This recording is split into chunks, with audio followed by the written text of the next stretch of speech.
سامنے رکھی ہے، عرف عام میں جس کا ختم اور حقیقتاً جس کی تکمیل ہوگی۔ یہ نہ میرا کلام ہے نہ آپ کا، یہ سید المرسلین حضرت محمد الرسول اللہ صلی اللہ علیہ وسلم کا کلام ہے، جس کی تلاوت ابھی ہوگی انشاءاللہ۔ گویا کہ شاہی کلام ہے۔ شاہی کلام کو مجھے آپ کو کس عظمت سے سننا چاہیے، اس کا فیصلہ آپ کریں گے۔ جب کتاب شروع کرتے ہیں تو محدثین حدیث کی تعریف، موضوع، غرض و غایت بیان کرتے ہیں، لیکن میں نے ان بچوں کو خلاصے کے طور پر 3 باتیں بتائی تھیں۔ حدیث کی تعریف کا خلاصہ محبت ہے۔ آپ کے لیے، سب کے لیے حدیث کی تعریف کا خلاصہ جس کی اب تلاوت کی جائے گی، اس کی تعریف کا خلاصہ حدیث کی محبت ہے، اور حدیث کی عظمت کا خلاصہ عظمت ہے۔ حدیث کے موضوع کا خلاصہ عظمت ہے، تعریف کا خلاصہ محبت، اور حدیث کے موضوع کا خلاصہ عظمت۔ تیسری چیز اور ہے غرض و غایت۔ حدیث کی غرض و غایت کا خلاصہ لذت ہے۔ شاہی کلام عظمت کے ساتھ، محبت کے ساتھ، عظمت کے ساتھ جب سنا جائے گا تو سننے میں، پڑھنے میں، سنانے میں کیا آئے گی؟ لذت آئے گی، غرض مرتب ہوگی۔ میرا اپنا کلام نہیں ہے، ترجمانی میری ہوگی، جیسی بھی ہو اللہ اس کو قبول کرے۔ آپ کو سننا ہے، مجھے سنانا ہے، اور ان بچوں کو پڑھنا ہے۔ یہ شاہی کلام ہے، اس لیے کہا ہے کہ اگر کسی کو اٹھنا ہے یا شاہی کلام کو سننے میں بے ادبی کرنا ہے تو وہ ابھی کر لیں، اٹھنا اٹھ جائیں، ورنہ جیسے ہمارے حضرت ناظم صاحب نے فرمایا، ناظم جلسہ نے، کہ اخیر تک بیٹھیں، دعا کے بعد جائیں، اس میں خیر و برکت ہوگی۔ جی باقی انشاءاللہ سبق کے ساتھ میں جو ہوگا ہو جائے گا۔ لو بھائی،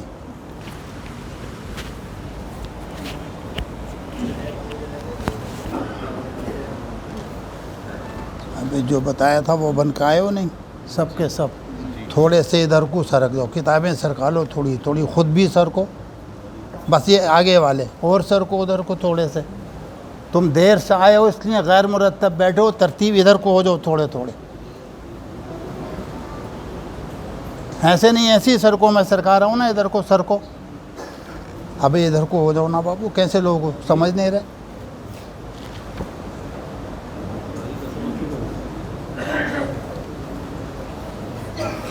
جی پڑھیے، بسم اللہ الرحمن الرحیم۔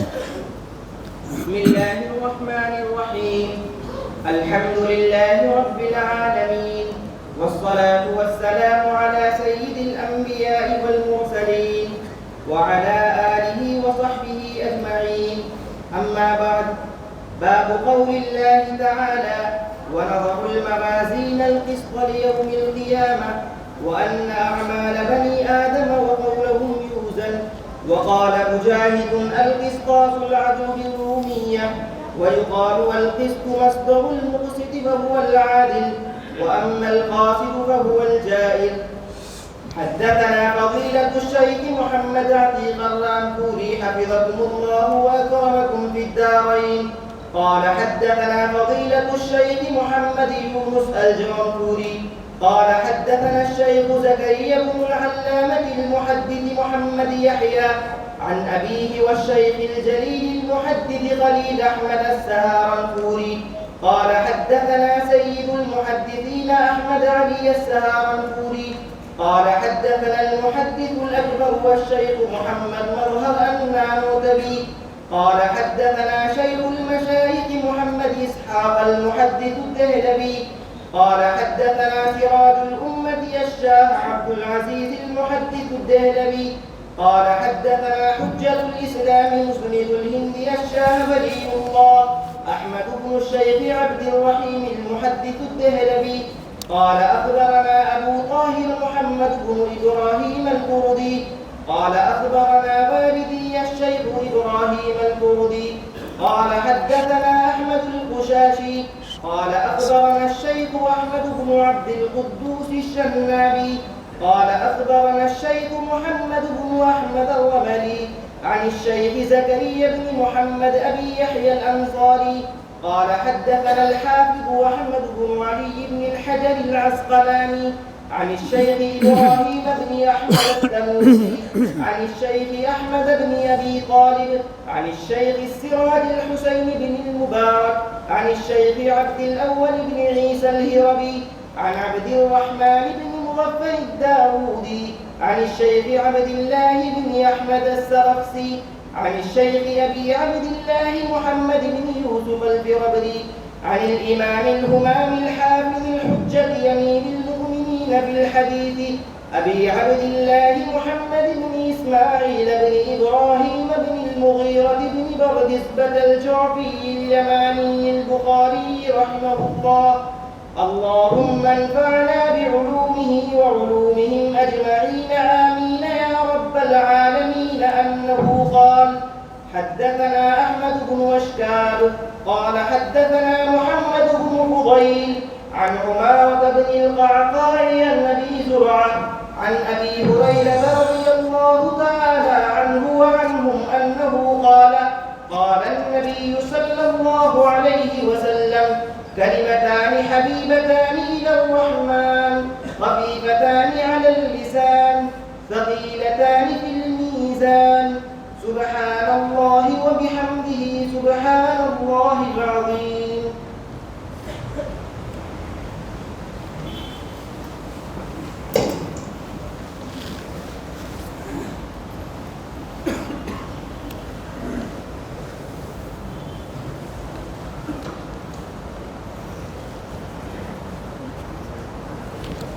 بسم اللہ الرحمن الرحیم. الحمد للہ وکفا وأصلی وأسلم علی سید الحبیب المصطفیٰ وعلی آلہ وصحبہ التقی. اما بعد.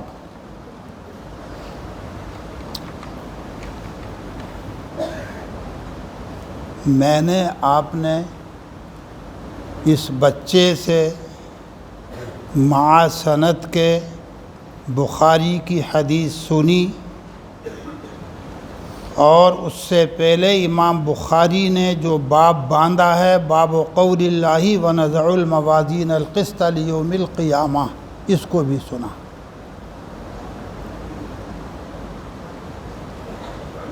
یہ امام بخاری کی کتاب الجامع الصحیح للبخاری ہے. لمبا چوڑا نام ہے، اس کا وقت نہیں.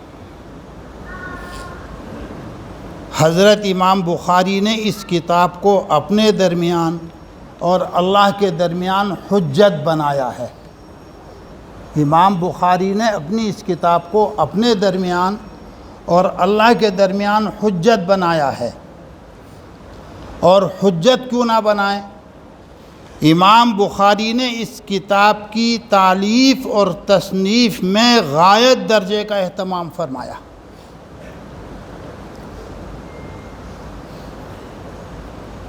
ایک ایک حدیث حرمین شریف میں یا حرم شریف میں لکھی.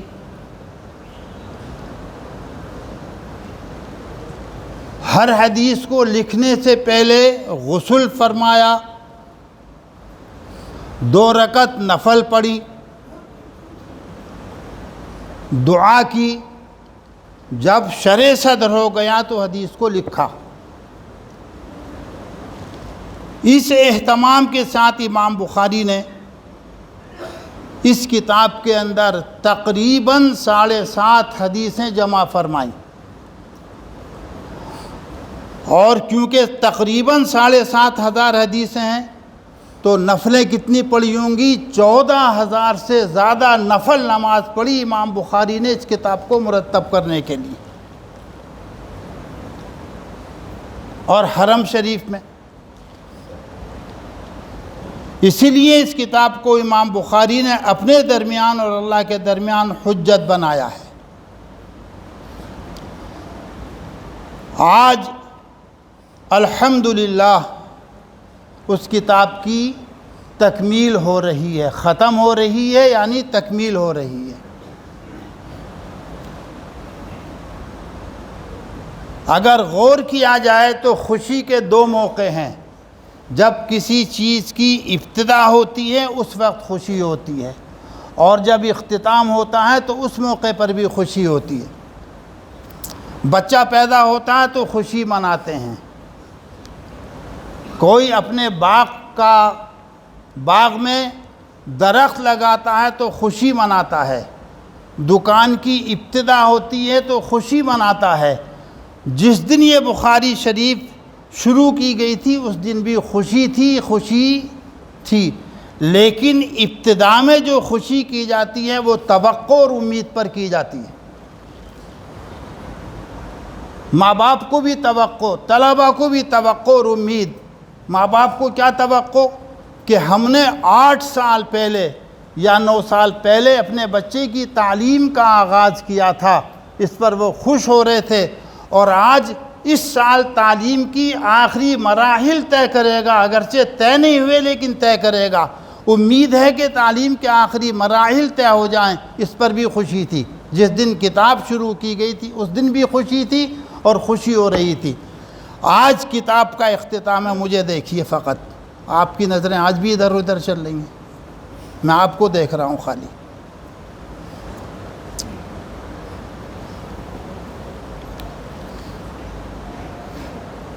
آج اختتام کا دن ہے،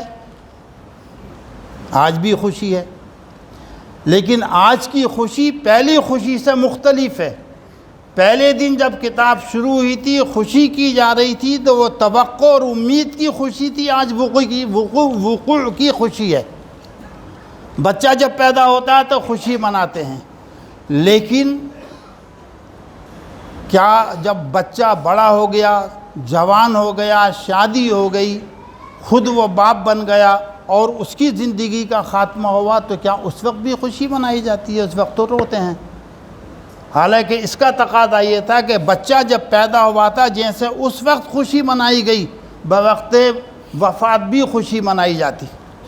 لیکن میرے پیارے بھائیوں، بزرگوں، بچوں، دھیان کرو گے تو جس دن اس بچے کا جس کی پیدائش پر خوشی منائی گئی تھی اور آج وہ دنیا سے رخصت ہو رہا ہے، دھیان کرو گے تو اس کی موت پر کوئی رنج و غم نہیں مناتا۔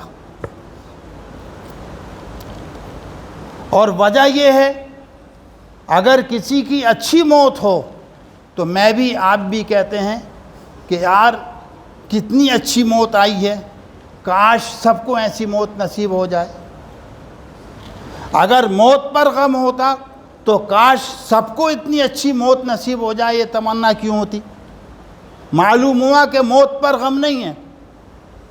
موت کا مطلب کیا ہے؟ اللہ تعالیٰ سے جا ملنا۔ اگر کوئی شخص اللہ تعالیٰ سے جا ملے اور اس بندے کی اللہ تعالیٰ سے ملاقات ہو جائے تو کیا غم منایا جائے گا یا خوشی منائی جائے گی؟ پھر رنج و غم کیسا، رونا کیسا بھی بتا رہے ہیں۔ کون غم کرے گا اس بات پر کہ اللہ تعالیٰ سے جا ملے؟ خوشی ہوتی ہے، اور اس کا اندازہ ہمیں نہیں، آپ کو نہیں، اس کا اندازہ اہل حقیقت سے پوچھو۔ حضرت بلال رضی اللہ تعالی عنہ ہیں، مرض الموت کی کشمکش میں ہیں، موت کی تکلیف میں مبتلا، لیکن چہرہ کھل رہا ہے، چمک رہا ہے، نورانیت ہی نورانیت ان کے چہرے پہ نظر آ رہی ہے۔ کسی نے پوچھ لیا کہ موت کی تکلیف ہے اور آپ اس قدر خوش نظر آ رہے ہیں، موت کی تکلیف ہے اور آپ اس قدر خوش نظر آ رہے ہیں، تو کیا جواب دیتے ہیں؟ غدن نلقا محمدن و اصحابہ صلی اللہ علیہ وسلم، اس پر خوش ہو رہے ہیں کہ یہ دنیا ایک نہ ایک دن یہاں سے ہر ایک کو جانا ہے، لیکن مجھے خوشی اس پر ہو رہی ہے کہ انشاءاللہ کل حضرت محمد صلی اللہ علیہ وسلم اور ان کے ساتھیوں سے ملاقات ہوگی۔ اس گندی دنیا سے نکل کر آگے بڑھ جاؤں گا، اور یہاں کے جن کی دوستی میں شک و شبہ ہے، جن کی وفاداری میں شک و شبہ، جن کی دوستی میں شک و شبہ، ایسے دوستوں کو چھوڑ کر مخلص دوستوں سے جا ملوں گا۔ جن کی دوستی شک و شبے سے خالی، ایسے لوگوں سے جا ملوں گا۔ حضرت منصور ابن حلاج، نام سنا ہے، بتایا آیا تھا تذکرہ۔ حضرت منصور ابن حلاج رحمۃ اللہ علیہ کا اکثر وقت قبرستان میں گزرتا، قبرستان میں وقت گزارتے، شہروں سے دور بھاگتے۔ کہا کہ بھائی آپ قبرستان میں وقت گزارتے ہو اور شہروں سے دور دور، کہا کہ میں ایسی قوم کے پاس اپنا وقت گزارتا ہوں جن کی دوستی شک و شبے سے خالی اور پاک ہے۔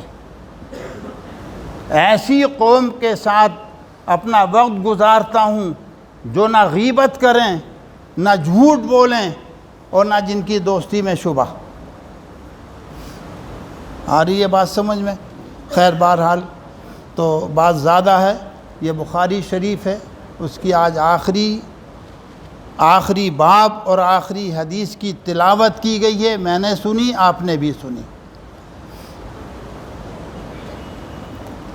امام بخاری رحمۃ اللہ علیہ نے سب سے اخیر میں کتاب التوحید قائم کی ہے، اور میں نے شروع میں بتایا تھا کہ کتاب التوحید ایسی ہے جیسے متکلمین نے علم کلام کو منعقد کیا ہے، علم کلام منعقد کیا ہے۔ علم کلام میں کیا بیان کرتے ہیں؟ اللہ تعالیٰ کی ذات، اس کی صفات اور نبوات، رسالات، خلق افعال، خلق اعمال اور میزان وغیرہ کا ذکر ہوتا ہے۔ امام بخاری نے بھی کتاب التوحید کے اندر اللہ تعالیٰ کی صفات کا، اللہ تعالیٰ کی ذات کا، اس کی صفات کا، خلق اعمال اور افعال کا، اور اخیر میں وزن اعمال کا باب قائم فرما کر اپنی کتاب کو مکمل فرما دیا۔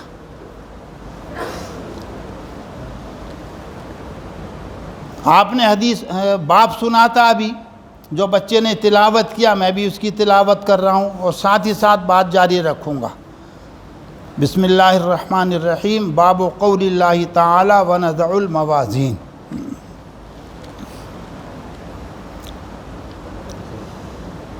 اللہ تعالیٰ فرماتا ہے کہ ہم موازین کو قائم فرمائیں گے، میزان کو قائم فرمائیں گے۔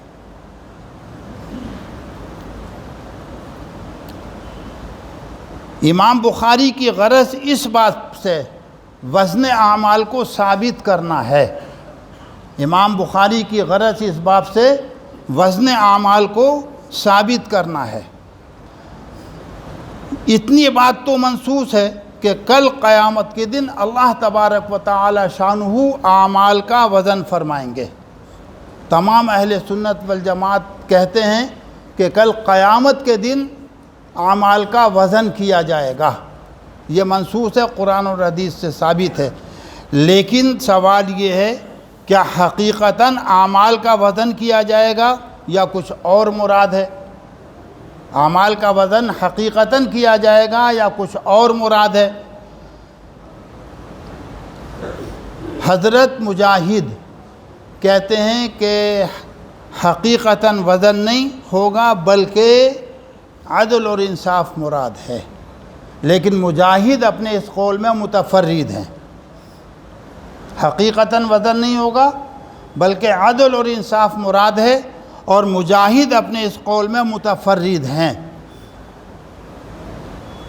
مجاہد کے اس قول کو معتزلہ اور خوارج لے اڑے۔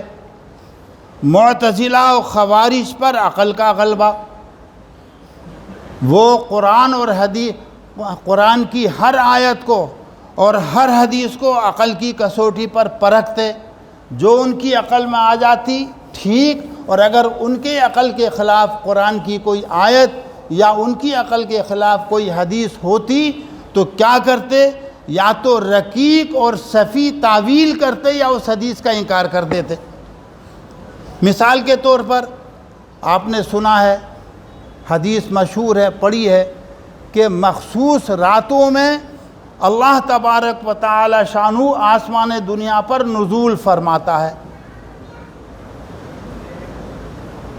مخصوص راتوں میں اللہ تبارک و تعالی شانہ مخصوص اوقات میں آسمان دنیا پر نزول فرماتا ہے۔ یہ نزول اور صعود جسم کا خاصہ وہ کہتے ہیں، کیونکہ عقل غالب، اترنا چڑھنا یہ جسم کا خاصہ، اور اللہ تبارک و تعالی شانہ جسم و جسمانیات سے پاک ہے۔ اللہ تبارک و تعالی شانہ جسم اور جسمانیات سے پاک ہے۔ تم بھی آگے آ جاؤ، تم بھی آگے آؤ، ارے تم بھی آگے آؤ۔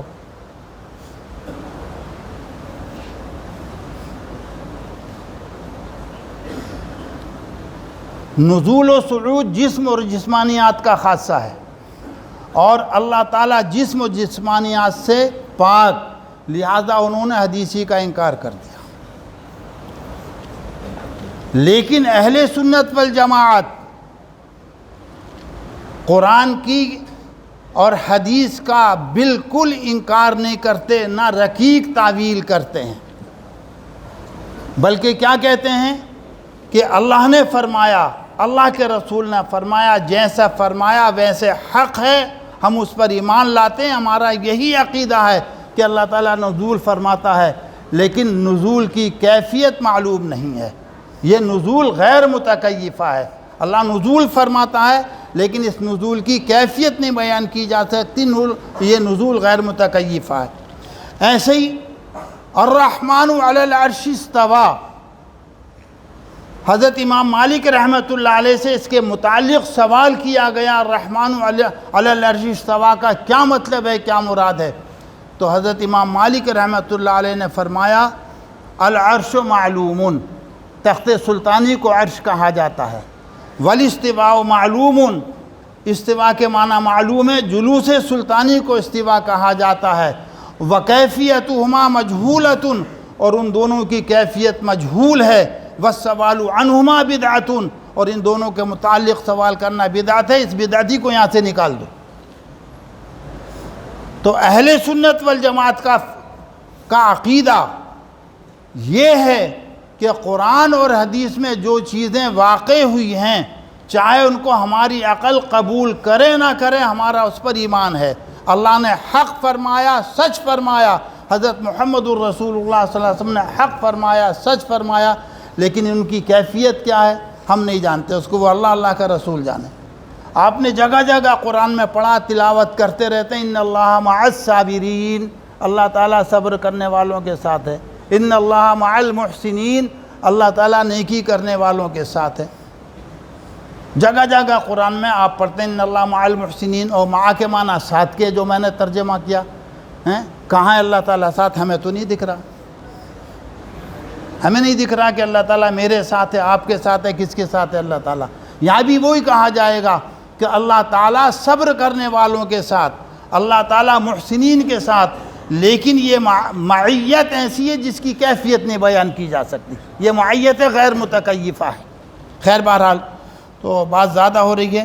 باب قول اللہ تعالی ونضع الموازین، موازین میزان کی جمع ہے یا موزون کی جمع ہے، دونوں قول ہیں، وہ آپ کو بتا دیے گئے ہیں، لیکن سوال یہ ہے کہ یہ جمع کیوں لایا گیا؟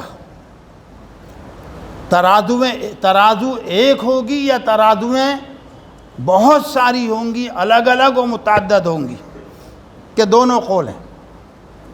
امام فخر الدین رازی رحمۃ اللہ علیہ فرماتے ہیں کہ موازین ترازویں بہت ساری ہوں گی، متعدد ہوں گی، ترازویں بہت ساری ہوں گی، متعدد ہوں گی، ہر عمل کے لیے الگ الگ ترازو ہوگی یا ہر شخص کے لیے الگ ترازو ہوگی، یہ امام فخر الدین رازی کی رائے۔ لیکن جمہور فرماتے ہیں کہ ایک ہی ترازو ہوگی، جمہور فرماتے ہیں ایک ہی ترازو ہوگی، اور اس ایک ہی ترازو میں اللہ تبارک و تعالی شانہ وزن کا اعمال کا وزن فرمائیں گے۔ اس ایک ہی ترازو میں اللہ تبارک و تعالی شانہ اعمال ناموں کو، اعمال کو یا اصحاب اعمال کو تولیں گے۔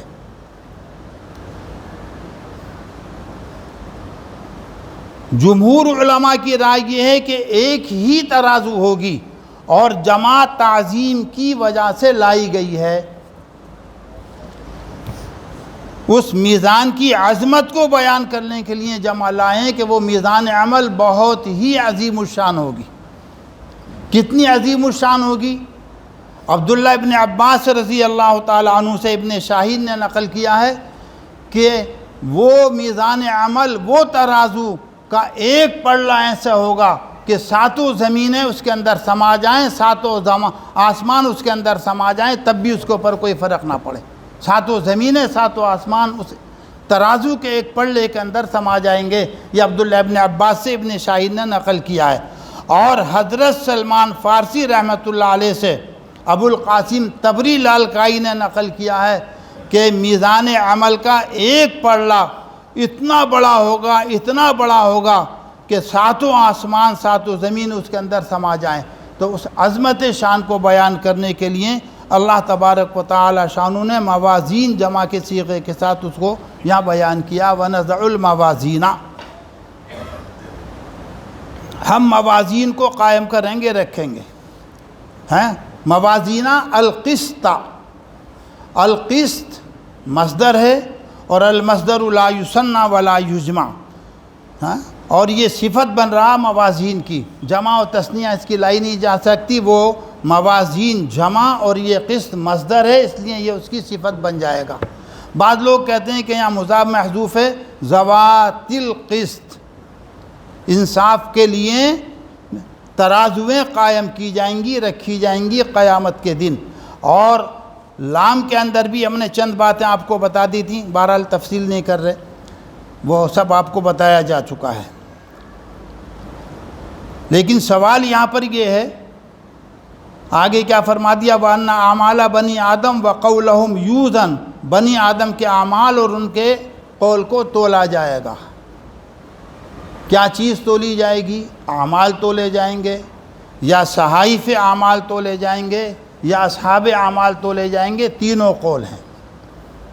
امام بخاری، ابو اسحاق زجاج، حافظ ابن حجر عسقلانی اور بہت سارے علماء کی رائے یہ ہے کہ اعمال کو تولا جائے گا۔ کیا تولا جائے گا؟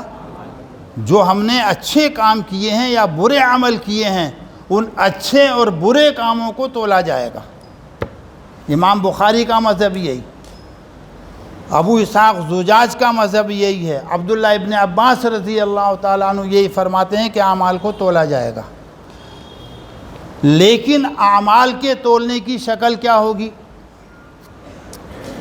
ایک حدیث آتی ہے، ہم نے ان بچوں کو جو پڑھایا تھا، آپ نے بھی وہ سنی ہے اور سن لیجئے۔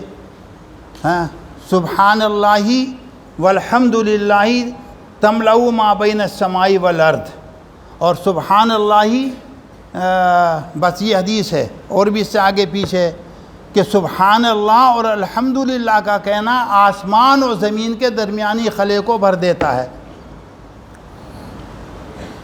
اب کہیے سبحان اللہ، پھر آج بھی سبحان اللہ سبحان اللہ سبحان اللہ، کہاں بھرا گیا؟ ہم ہی بیٹھے مسجد میں، پہلے بھی ہم تھے، اب بھی ہم بیٹھے ہیں، اور سرکار یہ فرما رہے ہیں کہ سبحان اللہ اور الحمدللہ آسمان و زمین کے درمیانی خلے کو بھر دیتا ہے۔ تو کیا بتایا تھا وہاں پر کہ سبحان اللہ اور الحمدللہ جو ہماری زبان سے نکل رہا ہے، اس کا ثواب آسمان و زمین کے درمیانی خلے کو بھر دے گا۔ یا کیا بتایا تھا کہ اللہ تبارک و تعالی شانہ یہ جو اعراض ہیں، اعراض ہمارے منہ سے نکلے اور ہوا میں اڑ گئے، ختم ہو گئے، یہاں جو چیزیں اعراض ہیں، کل اللہ تعالیٰ ان کو جوہر بنا دے گا۔ عبداللہ ابن عباس رضی اللہ تعالیٰ عنہ فرماتے ہیں کہ اعمال ہی کا وزن ہوگا۔ کہ کیسے وزن ہوگا؟ کہ ان الاعمال تتجسد، اللہ تعالیٰ ہمارے اعمال کو صورتیں اور شکلیں عطا فرما دے گا۔ اگر ہمارا اچھا عمل ہے تو اچھی صورت میں اللہ تعالیٰ اس کو ڈال دے گا، اور اگر ہم نے کوئی برا عمل کیا تو اللہ تبارک و تعالیٰ شان اس کو بری صورت میں ڈال دے گا۔ اور وہ جو جسم کی شکل اختیار کی ہے ہمارے اعمال نے، ان شکلوں کا، ان صورتوں کا، ان اجسام کا وزن کیا جائے گا۔ اور یہ بات اپنی طرف سے نہیں کہہ رہے، مشہور حدیث ہے، حدیث کی کتابوں میں ہے، حضور صلی اللہ تعالیٰ علیہ وسلم سے معراج کی رات میں ابراہیم علیہ السلام سے ملاقات ہوئی۔ حضرت ابراہیم علیہ السلام نے حضور کے ہاتھ ایک پیغام بھیجا، آپ کے پاس اور میرے پاس، پوری امت کے پاس سلام بھیجا اور پیغام بھیجا۔ جب سلام کا لفظ آئے تو جواب دے دیجئے گا آپ لوگ۔ کیا کہا؟ جب ملاقات ہوئی حضور صلی اللہ تعالی علیہ وسلم کی ابراہیم علیہ السلام سے، تو حضرت ابراہیم نے کہا کہ محمد صاحب آپ اپنی امت کو میرا سلام کہہ دو، کہو علی نبینا وعلیہ الصلاۃ والسلام، محمد صاحب آپ اپنی امت کو میرا سلام کہہ دو اور یہ پیغام پہنچا دو کہ جنت چٹیل میدان ہے اور یہاں کی زمین بہت زرخیز ہے۔ جنت چٹیل میدان ہے، یہاں کی زمین بہت سرخیز ہے، اور یہاں کے غراس یعنی پودے و درخت سبحان اللہ الحمدللہ اللہ اکبر ہیں۔ کیا پتہ چلا اس حدیث سے؟ ہم جو سبحان اللہ کہتے ہیں وہ فضا میں اڑ گیا، یہ ہم کہہ رہے ہیں، لیکن وہ جنت کی اس زمین میں جا کر پودا بن گیا، وہاں درخت لگ گیا، الحمدللہ درخت لگ گیا، سبحان اللہ درخت لگ گیا، اللہ اکبر درخت بن گیا۔ تو اللہ تبارک و تعالی شانہ یہ جو ہمارے جن کو ہم اعراض سمجھ رہے ہیں کل جوہر بنا دے گا، اور اللہ تعالیٰ ان کو جسم عطا فرما دے گا۔ ان الاعمال تتجسد، یہ عبداللہ ابن عباس رضی اللہ تعالیٰ عنہ کی رائے ہے، اور وغیرہ وغیرہ دوسرے لوگ بھی یہی کہتے ہیں۔ نیز قرآن مقدس کی ایک اور آیت سے بھی پتہ چل رہا ہے کہ کل قیامت کے دن ان اعمال ہی کو تولا جائے گا، اور یہ کوئی عقل کے خلاف نہیں ہے۔ اب جب کسی 100-200 سال پہلے عقل کے خلاف ہو، لیکن اب عقل کے خلاف نہیں ہے۔ کیا ہے؟ قیامت کے دن اعمال ہی کو تولا جائے گا۔ 15ویں پارے میں تم نے پڑھا وَوَجَدُوا مَا عَمِلُوا حَاضِرًا، وَوَجَدُوا مَا عَمِلُوا، جو کچھ عمل کیا ہے دنیا میں اس کو موجود اور حاضر پائیں گے، اور جو حاضر و موجود پائیں گے اسی کو تولا جائے گا۔ کہ صاحب عرض کیسے تولی جائے گی؟ ہم نے ابھی کہا کہ 100-200 سال پرانی بات ہے یہ۔ آج آواز کو، یہ آواز جو فضا میں اڑ رہی ہے، اس آواز کی چوری کر لی جاتی ہے۔ آج نہیں کر لی جاتی چوری ہیں؟ آج موبائل میں بھر لیا، کل ٹیپ ریکارڈ میں بھر لیا، آواز کی چوری کر لی جاتی ہے۔ سورج کی شعاؤں کو قید کر کے ایکس رے کی مشین میں قید کر لیا جاتا ہے، اور مقیاس الحرارت کے ذریعے بدن کی گرمی کو ناپا اور تولا جا سکتا ہے، موسم کی گرمی اور موسم کی سردی کو ناپا اور تولا جا سکتا ہے۔ خیالات، تحقیقات بدلتی رہتی ہیں۔ کل کے سائنسداں کہتے تھے کہ اعراض کو تولا نہیں جاتا، آج کے سائنسداں نے اس بات کو ثابت کر دیا کہ اعراض کے تولنے اور ناپنے کے بھی پیمانے اور آلے موجود ہیں۔ ایک قول یہ ہے، بہرحال عبداللہ ابن عباس رضی اللہ تعالیٰ عنہ اور امام بخاری وغیرہ کا یہی مذہب، یہی رائے ہے کہ اعمال کو تولا جائے گا، اور قرآن کی آیت وَوَجَدُوا مَا عَمِلُوا حَاضِرًا سے بھی یہی پتہ چل رہا ہے۔ حضرت عبداللہ ابن عمر رضی اللہ تعالیٰ عنہ فرماتے ہیں کہ صحائف اعمال تولے جائیں گے۔ صحائف اعمال سمجھ گئے؟ اعمال نامے تولے جائیں گے۔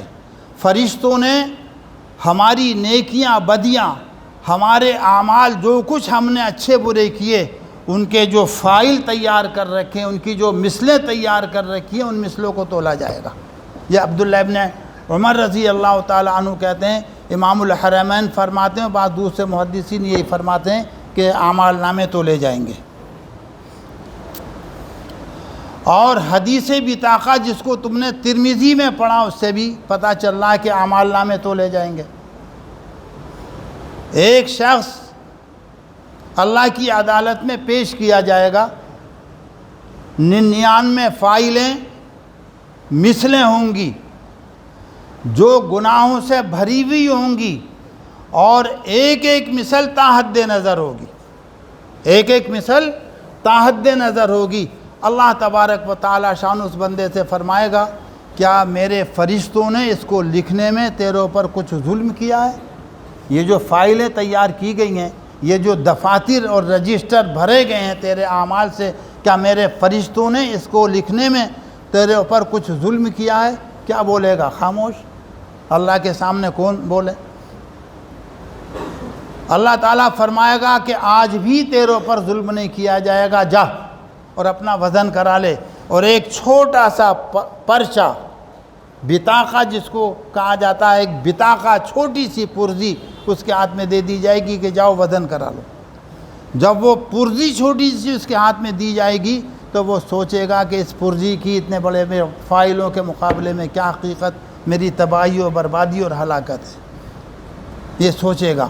لیکن اللہ تعالیٰ فرمائے گا جاؤ، آج تمہارے اوپر ظلم نہیں ہوگا۔ جائے گا، ایک پلڑے کے اندر وہ 99 فائلیں رکھی ہوئی ہیں، پلڑا دبا ہوا ہے، لیکن یہ پرچی اتنی سی دوسرے پلڑے میں رکھے گا، یہ پرچی غالب آ جائے گی۔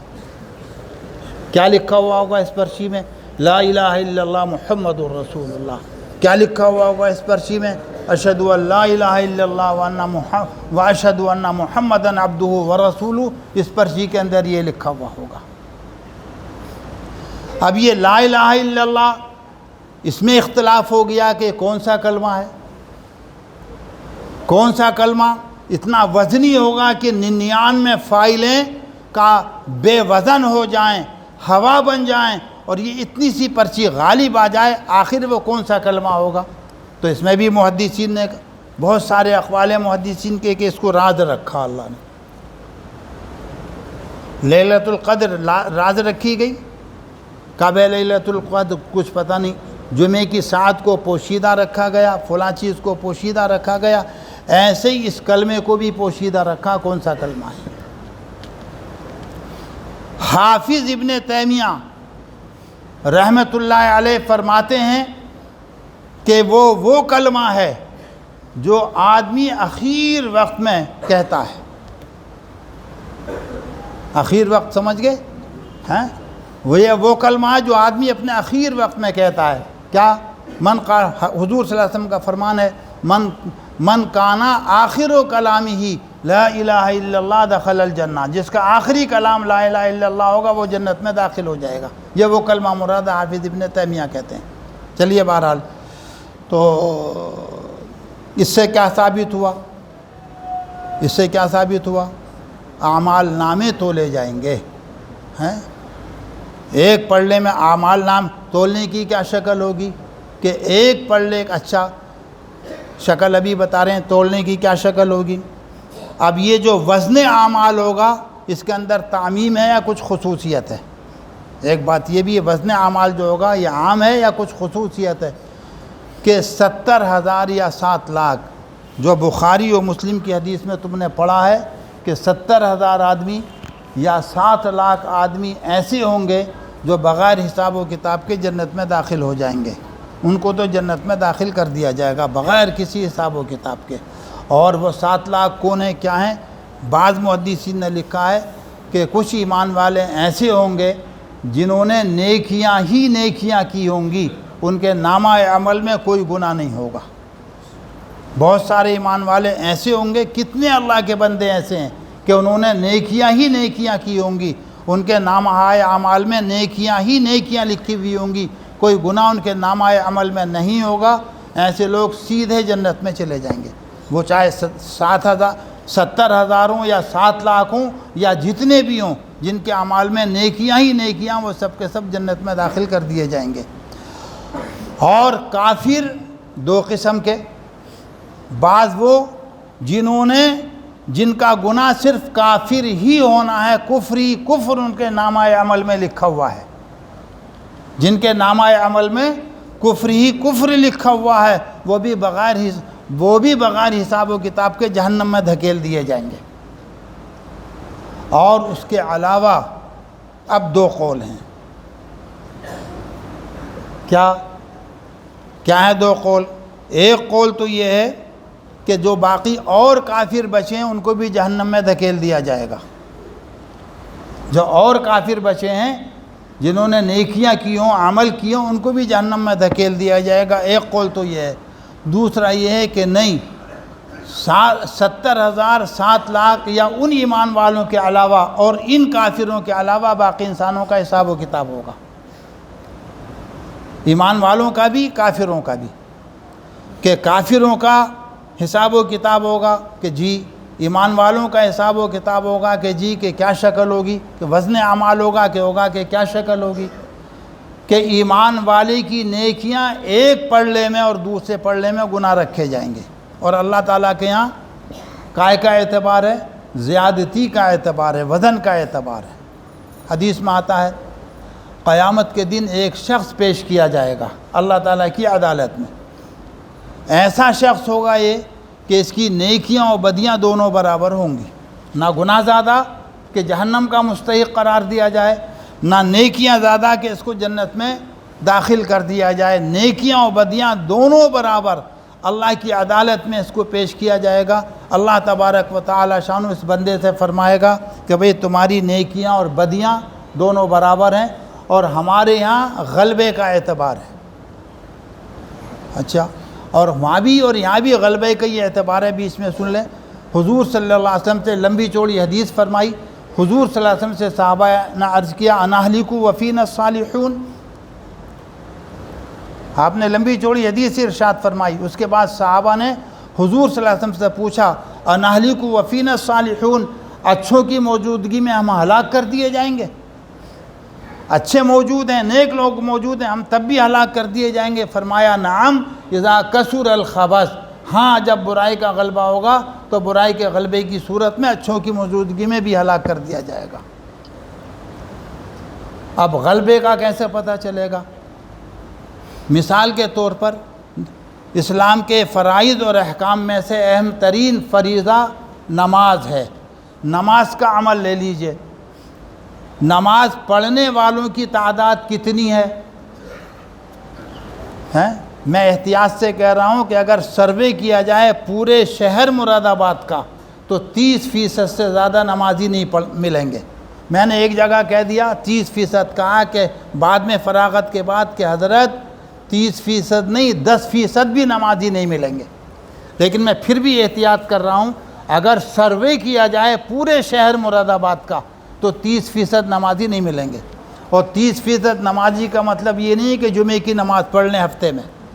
5 وقتہ نماز پڑھنے والے پابندی کے ساتھ نماز کو اس کے مستحب وقت میں، نماز کے فرائض اس کے آداب کا رعایت کر کے پڑھنے والے 30% نمازی آپ کو نہیں ملیں گے اگر سروے کیا جائے.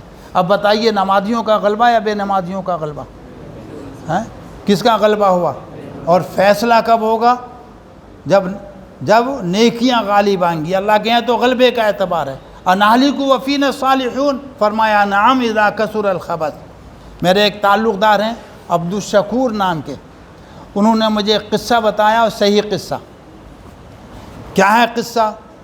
بیت المقدس کے ارد گرد یہودی فوجیاں گشت کرتی، یہودی فوج گشت کرتی ہے.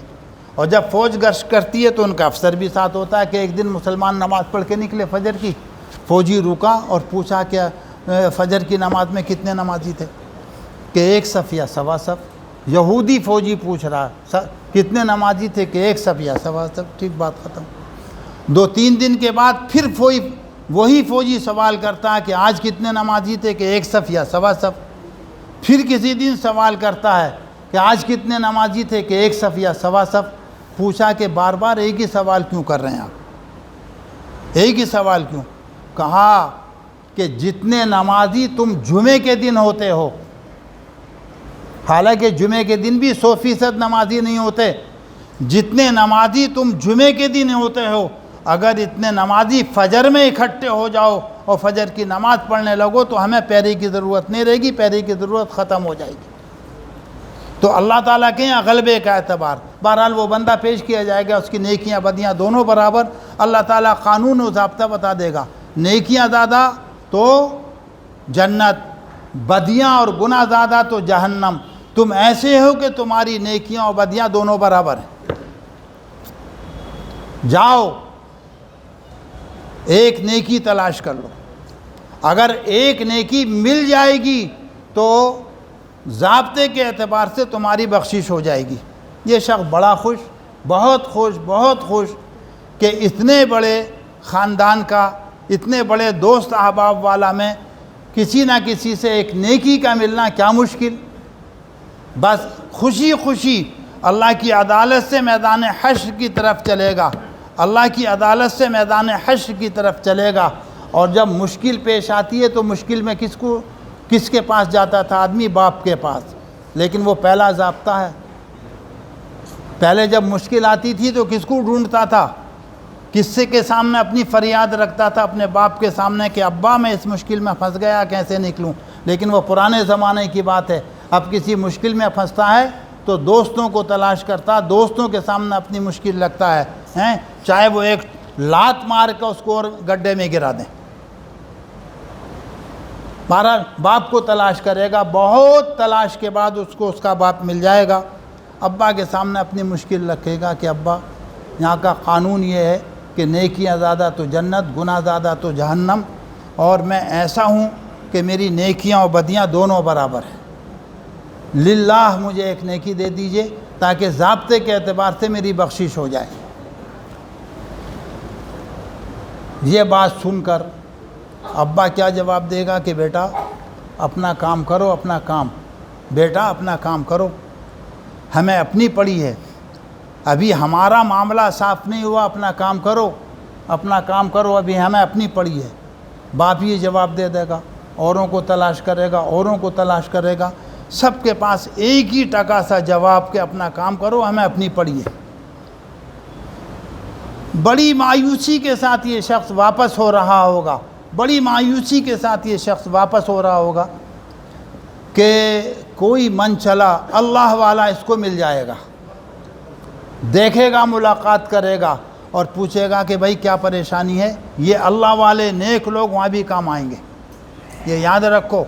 ہاں، سوال کرے گا کہ بھائی کیا پریشانی ہے؟ کہ میری پریشانی کا کوئی حل نہیں ہے، اگر میری پریشانی کا حل ہوتا تو میں بتاتا، کوئی حل نہیں ہے میری پریشانی کا۔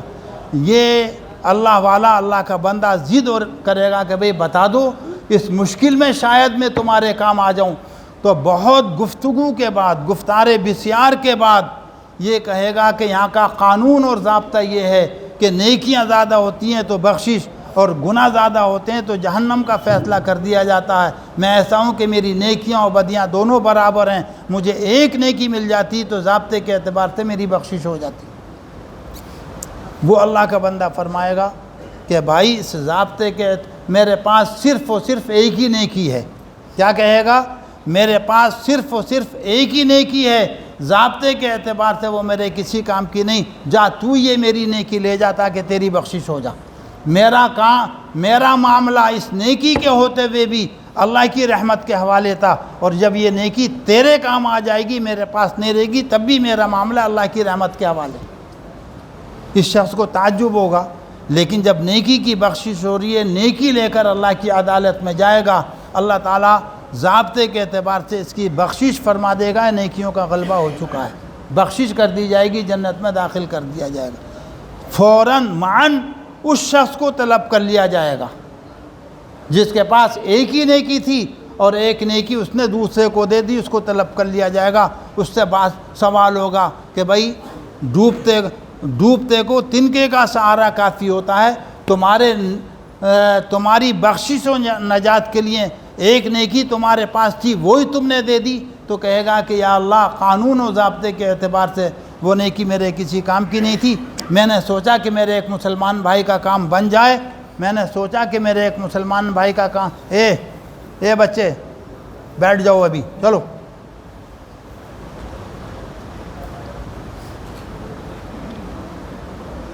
میں نے سوچا کہ میرے مسلمان بھائی کا کام بن جائے، میں نے وہ نیکی اس کو دے دی۔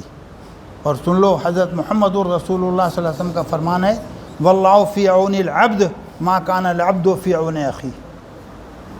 اللہ بندے کی مدد میں لگا رہتا ہے جب تک بندہ اپنے بھائی کی مدد کرتا ہے۔ اس نے اپنے بھائی کی مدد کی تو اللہ تبارک و تعالی شان، حدیث لمبی ہے، اللہ تعالیٰ نے اس کی بھی مغفرت فرما دی۔ بہرحال بات زیادہ ہو رہی ہے، آگے ابھی حدیث بھی باقی ہے۔ تو کیا کہتے ہیں، کائے کو تولا جائے گا؟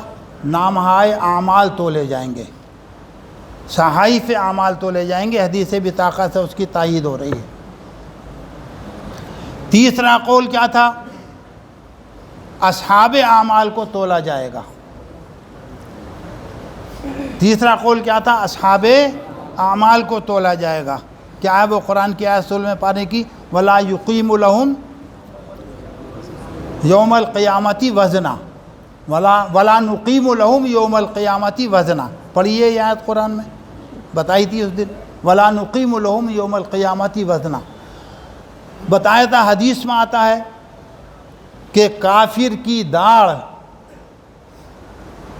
کتنی بڑی ہوگی؟ احد پہاڑ کے برابر ایک داڑھ ہوگی۔ اس کاندھے سے لے کے اس کاندھے کی مسافت تیز رفتار گھوڑے سے 3 دن کی ہوگی۔ یہاں سے لے کے یہاں تک آنے کے لیے 3 دن تک مسلسل تیز رفتار گھوڑے کو دوڑاتا رہے گا تو یہاں سے لے کے یہاں تک پہنچ سکے گا۔ اور ایک روایت میں کہ 1 مہینے کی مسافت ہوگی۔ جب اس کا کاندھے ایسے اتنے بڑے ہوں گے تو اس کا متھابڑا کتنا موٹا ہوگا، اور دانت کتنے ہیں؟ 32۔ ایک داڑھ احد پہاڑ کی برابر ہوگی۔ لیکن اس کے باوجود اللہ تعالیٰ کیا فرما رہا؟ وَلَا نُقِيمُ لَهُمْ يَوْمَ الْقِيَامَةِ وَزْنًا۔ کوئی وزن کافر کا قیامت کے دن نہیں ہوگا۔ خیر، یہ 3 باتیں ہو گئیں، آگے چلیے۔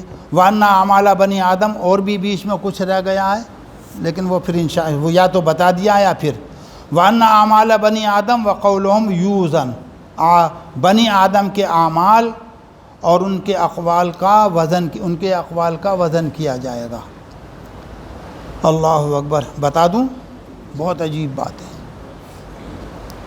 امام بخاری نے وَنَضَعُ الْمَوَازِينَ الْقِسْطَ کے ذیل میں کیا بتایا؟ وَأَنَّ أَعْمَالَ بَنِي آدَمَ وَقَوْلُهُمْ يُوزَنُ۔ اعمال کا وزن ہوگا، علم کا وزن نہیں ہوگا۔ یاد رکھو، یہ ادھر اشارہ ہے کہ اعمال کا وزن ہوگا، علم کا وزن نہیں ہوگا۔ حضرت ابو الدرداء رضی اللہ تعالیٰ عنہ سے روایت ہے، فرماتے ہیں کہ اے ابو الدرداء، کل کو یہ سوال نہیں ہوگا ما علمتا، تو کتنا بڑا علامہ، کتنا بڑا محدث، کتنا بڑا فقیہ، کتنا علم رکھتا، کل کو یہ سوال نہیں ہوگا۔ میں نہیں کہہ رہا، لکھا ہوا ہے میرے پاس، دکھلا دوں۔ ما عملتا، کیا علم ہے آپ کا، کتنے بڑے عالم ہو، کتنی حدیثیں پڑھی، کتنی حدیثیں سنی، کیا کیا تم نے؟ بلکہ کل کو کیا سوال ہوگا؟ ماذا عملا بما علما، ماذا عملتا بما علمتا، جو کچھ تمہارا علم تھا، جو کچھ تم جانتے تھے، تم نے اپنے علم کے مقتضا پر کتنا عمل کیا۔ اور ابھی آپ نے سنا تھا کہ جب تک عمل نہیں ہوتا بات کے اندر جان پیدا نہیں ہوتی۔ امام بخاری اسی طرف ترغیب دلا رہے ہیں، بتائیں گے آگے انشاءاللہ۔ جب تک عمل نہیں ہوتا بات بے وزن رہتی ہے۔ خواجہ عبد القادر جیلانی رحمۃ اللہ علیہ کے ایک بیٹے سید عبد الرزاق ابن خواجہ عبد القادر جیلانی، انہوں نے اپنے ابا سے کہا کہ ابا آج میں تقریر کروں گا، مجھے اجازت دے دیجئے، آج میں کچھ دین کی باتیں بتا دوں۔ عالم فاضل، بڑے عالم، بڑے فاضل، ابا نے اجازت دے دی کہ بیٹا تقریر کرو، کوئی حرج کی بات نہیں کی، لمبی چوڑی تقریر کی۔ اور جب سننے والے متوجہ نہیں ہوتے تو بولنے والا اکتا کر بات ختم کر دیتا، یہ صورت پیش آئی، کسی کو پر کوئی اثر نہیں۔ ابا نے کہا بھی کہ بیٹا اور بیان کرو، لیکن ہٹ گئے۔ کہا، جب ہٹ گئے تو کہا کہ بیٹا کیوں تقریر نہیں کی؟ کہ لوگ اوپر نیچے دیکھ رہے تھے، میری طبیعت میں اکتاہٹ پیدا ہو گئی کہ ٹھیک، کسی پہ کوئی اثر نہیں تھا۔ حضرت خواجہ عبد القادر جیلانی رحمۃ اللہ علیہ بیٹھ گئے اور انہوں نے کیا کہا؟ کوئی ایسا لفظ نہیں بولا جس پہ وجد آ جاتا ہو، کتاب میں لکھا، اپنی طرف سے نہیں کہہ رہا۔ کیا فرمایا کہ آج عبد الرزاق کی امی نے انڈے ابالے، ایک پلیٹ میں چھیل کر پلیٹ میں رکھا، فلو جگہ رکھ دیا، بلی آئی ان کو گرا کے چلی گئی، کچھ کھا لیا اس نے۔ یہ جملہ فرمایا تھا کہ لوگ کودنے لگے، وجد طاری ہو گیا لوگوں پر. تو یہ وجد کہاں سے آیا، یہ اثر کہاں سے آیا؟ ہاں، عمل کی برکت سے. تو کل قیامت کے دن مجھ سے، آپ سے یہ نہیں پوچھا جائے گا کہ آپ کتنے بڑے علامہ ہیں. حضرت شفیع صاحب رحمۃ اللہ علیہ، علامہ انور کشمیری رحمۃ اللہ علیہ کے پاس ملاقات کے لیے چلے گئے. جا کے دیکھتے ہیں کہ علامہ رو رہے ہیں، آنسو بہہ رہے ہیں، رو رہے ہیں. ہمت کر کے پوچھا کہ حضرت کیا بات ہے، کیوں رو رہے ہیں؟ کہ کیا رو رہا ہوں، بڈھا ہو گیا، آخرت کی منزل قریب ہے، آخرت کی منزل قریب ہے اور میں نے کوئی تیاری نہیں کی ہے. مفتی شفیع صاحب کہتے ہیں کہ میں نے عرض کیا کہ حضرت اتنے بہت تلامذہ آپ کے، تصنیف و تالیف، اتنی کتابیں، آپ کو کیا تیاری کی ضرورت ہے؟ یہی سب آپ کی تیاری ہے کہ بھائی پوری زندگی ائمہ کے اقوال نقل کرنے میں، راجع اور مرجوع کی بحث میں گزر گئی، اور راجع اور مرجوع کی دلائل کو فراہم کرنے میں پوری زندگی گزر گئی. کل کو یہ سوال نہیں ہوگا کہ کون سے امام کا قول راجع تھا، کون سے امام کا قول مرجوع تھا. کل کو مجھ سے صرف اتنی سی بات پوچھی جائے گی، من ربک، ما دینک، ما تقول فی ھذا الرجل، اور میں نے اس کی کوئی تیاری نہیں کی ہے. نہیں آ رہی بات سمجھ میں؟ من ربک، تیرا رب کون ہے، ما دینک، تیرا دین کیا ہے، ما تقول فی ھذا الرجل، حضرت کی شبیہ پیش کی جائے گی، کہا جائے گا کہ حضرت کے بارے میں کیا کہتے ہو. اتنا بڑا محدث، چلتا پھرتا کتب خانہ ہیں، آخرت کی فکر اتنی غالب اس شخص کے اوپر کہ میری آخرت کی کوئی تیاری نہیں ہے. اور یہ انہی کا حال نہیں ہے، اگر پیچھے ہٹو گے تو ائمہ متقدمین میں لوگوں کا یہی حال تھا. حضرت امام ابو حنیفہ رحمۃ اللہ علیہ کے حالات میں لکھا ہے کہ کسی دن کسی امام کے پیچھے عشاء کی نماز پڑھی. امام نے عشاء کی نماز میں اذا زلزلت الارض پڑھا کسی رکعت میں. لوگ نماز پڑھ کے چلے گئے، امام صاحب چلے گئے، مسجد خالی. امام صاحب رحمۃ اللہ علیہ پوری رات اپنی داڑھی کو پکڑ کر مسجد میں صبح تک کھڑے رہے، اور زبان پر کیا تھا، کیا ہے وہ آخری آیتیں، یا من یجزی مثقال ذرۃ خیر خیرا و یا من یجزی مثقال ذرۃ شر شرا اجرنی عبدک النعمان من النار. پوری رات یہی جملہ، پوری رات یہی جملہ، داڑھی پکڑے ہوئے ہیں، کھڑے ہوئے ہیں کہ اے وہ ذات جو معمولی سی نیکی کا بدلہ دے گی، اے وہ ذات اگر کوئی معمولی سا گناہ سرزد ہو جائے ذرے کے برابر، اس کا بدلہ دے گا. اپنے بندے نعمان ابن ثابت کو جہنم کی آگ سے نجات دے دیجئے، چھٹکارا فرما دیجئے. بہرحال بہت سارے واقعات ہیں، اس میں نہیں جا رہے. تو اس سے کیا پتہ، اشارہ کر دیا امام بخاری نے اس بات کی طرف. اور ابو الدرداء رضی اللہ تعالیٰ عنہ سے جو میں نے ان کا ارشاد نقل کیا، اس سے ثابت ہو گیا کیا کہ بنی آدم کے اعمال کا وزن ہوگا، ان کے اقوال کا، ان کے علم کا وزن نہیں ہوگا. وَأَنَّ أَعْمَالَ بنی آدم وَقَوْلُهُمْ يُوزَنْ، اعمال بنی آدم کے اعمال کو اور ان کے قول کو تولا جائے گا. متن کا نسخہ تو یہی ہے وَقَوْلُهُمْ، لیکن قابوسی کا نسخہ ہے جمع کے ساتھ وَأَقْوَالَهُمْ ہے، وَأَنَّ أَعْمَالَ بنی آدم وَأَقْوَالَهُمْ. اعمال کے مقابلے میں اقوال ہی ہونا چاہیے تھا، لیکن قول کہا. اس کا جواب متقدمین کی کتابوں میں تو کہیں دیکھنے کو نہیں آیا، لیکن حضرت شیخ الحدیث مولانا زکریا صاحب رحمۃ اللہ علیہ نے فرمایا ہے کہ اعمال جوارے سے صادر ہوتے ہیں، ہاتھ پیروں سے جوارے سے صادر ہوتے ہیں، اور قول زبان کا عمل اور زبان کا فعل ہے. جوارے متعدد ہیں اس لیے اعمال جمع لائے، اور قول کو واحد و مفرد اس لیے لائے کہ زبان ایک ہے. بہرحال وَأَنَّ أَعْمَالَ بنی آدم وَقَوْلُهُمْ يُوزَنْ. وقال مجاہد القسطاط العدل، قسطاط رومی زبان میں عدل کے معنی میں ہے. اب یہاں مستقل ایک بحث ہے جس کو ہم نے آپ کو بتا دیا ہے کیا کہ قرآن مقدس کے اندر غیر عربی الفاظ واقع ہوئے ہیں یا نہیں ہوئے ہیں. بعض لوگوں کی تحقیق ہے کہ غیر عربی الفاظ قرآن میں واقع ہوئے ہیں، اور جلال الدین سیوطی نے ان الفاظ کو تقریباً ان کلموں کو 100 تک پہنچا دیا ہے۔ 27 پر تاج الدین سبکی کہتے ہیں 27 ہے، حافظ ابن حجر آئے انہوں نے کچھ اور اضافہ کر دیا، جلال الدین سیوطی نے 100 تک پہنچا دیا۔ 100 تک ایسے الفاظ موجود ہیں قرآن کے اندر جو غیر عربی ہیں۔ جو لوگ یہ کہتے ہیں کہ قرآن میں غیر عربی الفاظ موجود ہیں، بلکہ بعض تو یہ کہتے ہیں فی القرآن من کل اللسان، ہر زبان کے کلمات قرآن کے اندر موجود ہیں۔ اگر اس کو مان لیا جائے تو ٹھیک ہے، لیکن دوسرا قول کیا ہے؟ کہتے ہیں کہ نہیں، امام شافعی، معمر ابن فلاں اور فلاں کہتے ہیں کہ قرآن کے اندر کوئی غیر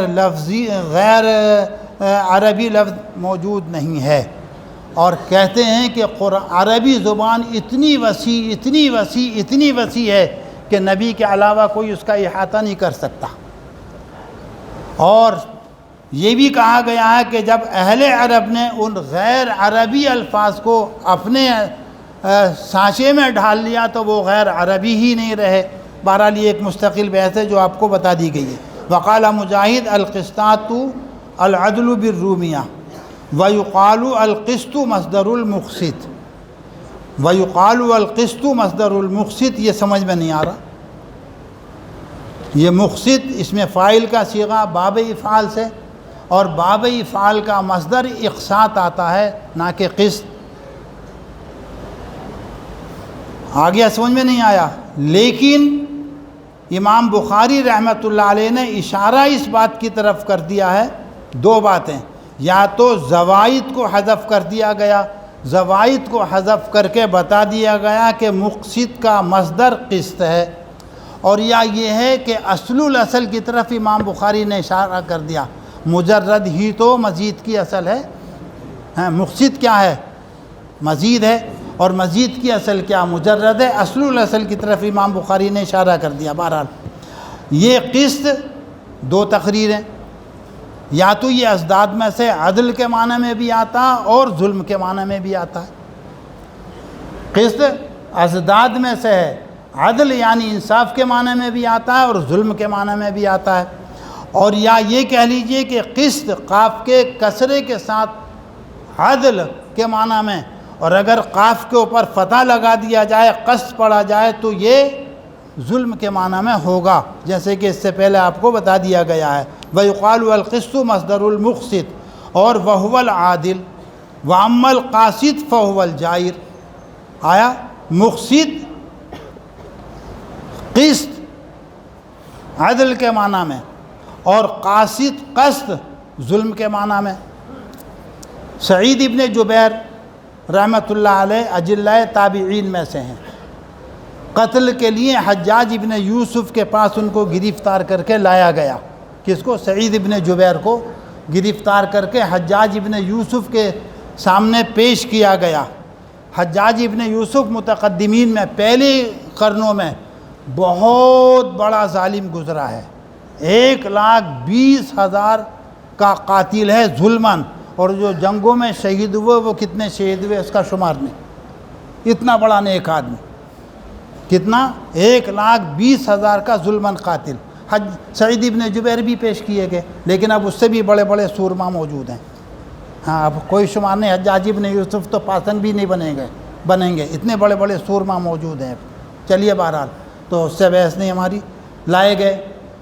جیسے ہی پیش کیے گئے تو حجاج نے سوال کیا، ما تقول فیہ، اے سعید ابن جبیر میرے بارے میں کیا رائے ہے آپ کی؟ کہا انت العادل القاسط۔ حاضرین پریشان کہ اتنا بڑا محدث تابعی توریہ کر رہا ہے اپنی جان کو بچانے کے لیے، تعجب ہو رہا۔ حجاج نے کہا کہ اس نے میری تعریف نہیں کی ہے، اس نے مجھے کافر و ظالم کہا ہے۔ یہ مت سمجھو کہ اس نے انت القاسط العادل کہہ کے اس نے میری تعریف کی ہے، میری تعریف نہیں کی۔ قاسط کہہ کے اس نے اشارہ کیا ہے، وَأَمَّا الْقَاسِطُونَ فکانوا لی جہنم حطبا، اس نے میرے جہنمی ہونے کا فتویٰ دے دیا ہے۔ اور عادل کہہ کے والذین کفروا بربہم یعدلون، مجھے کافر قرار دے دیا۔ ہاری بات سمجھیں، مجھے کافر قرار دے دیا۔ بہرحال تو عادل کے معنی میں واما القاسط فهو الجاہر، لیکن بخشا گیا۔ 1,20,000 کا ظلماً قاتل بخشا گیا۔ پیٹ کا کینسر ہو گیا تھا، اس کو پیٹ کی بیماری میں مرا ہے، اور پیٹ کی بیماری میں مرنے والوں کے لیے حدیث میں بشارت موجود ہے، المفتون شہیدون، لیکن ہمیں المفتون شہیدون،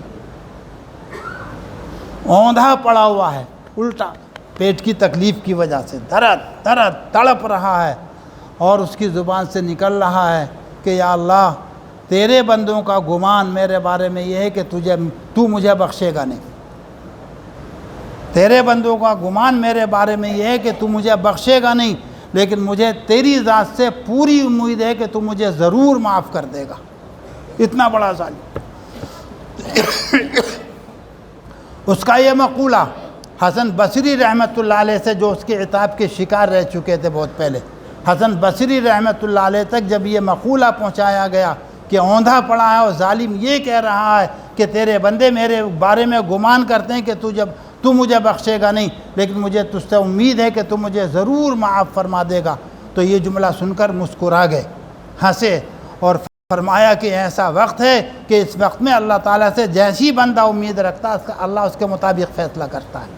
بخشا گیا وہ ظالم، بخشا گیا، بخشا جائے گا، اتنا بڑا اور بہت سے اچھے اچھے کام بھی کیے ہیں۔ قرآن کے زیر و زبر، جو ہم عجمی لوگ ہیں، ہم عجمی لوگ، اگر وہ زیر و زبر نہ لگاتا قرآن کے تو ہمارے لیے قرآن پڑھنا مشکل تھا۔ پہلے عربی گرامر سیکھتے، قواعد سیکھتے، نحو صرف پڑھتے، پھر قرآن پڑھتے، لیکن زیر و زبر لگا کے قرآن کے وہ چلے گئے۔ حجاج ابن یوسف اور ہمارے لیے عجمیوں کے لیے آسانی کر دی۔ بہرحال بہت ہو گیا۔ بہرحال وَيُقَالُ الْقِسْطُ مصدر المقسط وهو العادل وَأَمَّا الْقَاسِطُ فَهُوَ الْجَائِرُ وَبِهِ قَالَ حَدَّثَنَا احمد بن اشکاب۔ پہلی حدیث میں کون تھے؟ ساتھ ہی ساتھ کہتے چلو بعد میں نبٹ لیں گے۔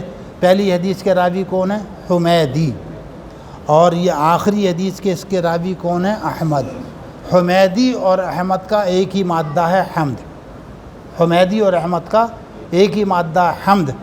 امام بخاری رحمۃ اللہ علیہ نے پہلی حدیث حمیدی لا کر اور آخری حدیث احمد اپنے استاد سے روایت کر کے حمیدی اور احمد کا مادہ ایک، اس طرف اشارہ کر دیا کہ میری نیت جب میں نے کتاب شروع کی تھی تب بھی محمود تھی، اور آج میری کتاب پوری ہو رہی ہے، میری نیت آج بھی محمود ہے، لہذا ہمیں آپ کو بھی اولاً ہم نے متنبع کر دیا تھا، پھر متنبع کر رہے ہیں کہ اپنی نیت کو شروع اور آخر میں محمود رکھو تاکہ تمہارا یہ عمل عند اللہ مقبول ہو جائے۔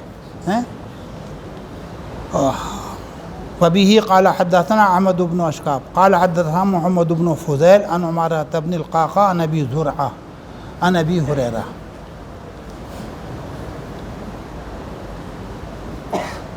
محدثین نے صحابہ کو دو طبقوں میں تقسیم کیا ہے، فقہاء اور حفاظ۔ پہلی حدیث آپ نے کس کی پڑھی ہے؟ عن عمر بن الخطاب قال رسول اللہ صلی اللہ علیہ وسلم انما الاعمال بالنیات، وہ حضرت عمر اس حدیث کے راوی ہیں۔ حضرت عمر رضی اللہ تعالی عنہ فقہاء صحابہ میں سے ہیں، بلکہ اپنے زمانے میں وہ افقہ الصحابہ تھے۔ اپنے زمانے کی قید اس لیے لگا دی کہ ابو بکر صدیق ان سے پہلے ہیں، اپنے زمانے میں وہ افقہ الصحابہ تھے۔ وہاں فقہ کی ضرورت تھی، امام بخاری رحمۃ اللہ علیہ نے حضرت عمر سے حدیث کو روایت کیا، اور یہاں ابو ہریرہ رضی اللہ تعالی عنہ حفاظ میں سے ہیں، یہاں یہ فضائل میں ان کی حدیث کو لے کر آئے ہیں۔ پھر اور ایک بات سن لیجئے، حضرت عمر رضی اللہ تعالی عنہ مہاجر ہیں اور ابو ہریرہ بھی مہاجر ہیں۔ تمہیں تنبیہ کیے طلباء کو، تب طلباء کان کھول کے سن لیں۔ امام بخاری نے پہلی حدیث کے راوی کون؟ مہاجری، آخری حدیث کے راوی کون؟ مہاجری، عمر اور ابو ہریرہ دونوں مہاجری۔ تنبیہ کی ہے کہ تم بھی اگر علم کے اندر کمال، احادیث کو یاد کرنا چاہتے ہو، فقیہ بننا چاہتے ہو، تو تمہیں بھی ہجرت کرنا پڑے گی۔ چنانچہ تم یہاں کے نہیں ہو، 2-3 بچے شہر کے، باقی سب دور و دراز سے ہجرت کر کے حدیث پڑھنے کے لیے آئے۔ حدیث پڑھنے کے لیے، کمال حاصل کرنے کے لیے دونوں مہاجری صحابہ کی حدیث لا کر متنبع کر دیا امام بخاری نے کہ کمال حاصل کرنے کے لیے ہجرت کرنا پڑے گی، نمبر 1۔ نمبر 2، حقیقی ہجرت تو تمہیں نصیب نہیں ہوئی، وہ تو مکے سے مدینے کی طرف جو ہجرت کرنے والے تھے یہ فضیلت وہ رہ گئے، وہ ہجرت تو تمہیں حاصل نہیں ہوئی، لیکن ایک دوسری ہجرت تم کر سکتے ہو، والمہاجر من حجر ما نہی اللہ عنہ ورسولہ، یہ ہجرت کر سکتے ہو، اپنا آپ کو متقی بناؤ، گناہوں سے بچاؤ، اور بس یہ ہجرت حاصل ہو سکتی ہے۔ کامل مہاجر وہ ہے جو اپنا آپ کو تمام ان چیزوں سے روک لے، باز رکھے جن سے اللہ کے رسول نے منع کیا ہے، روکا ہے۔ اس طرف بھی اشارہ کر دیا، بہرحال اور بہت ساری چیزیں ہیں۔ تو اللہ اکبر۔ عن ابی ہریرہ رضی اللہ تعالی عنہ قال قال النبی صلی اللہ علیہ وسلم کلمتان، حضور صلی اللہ علیہ وسلم نے فرمایا 2 کلمے ہیں،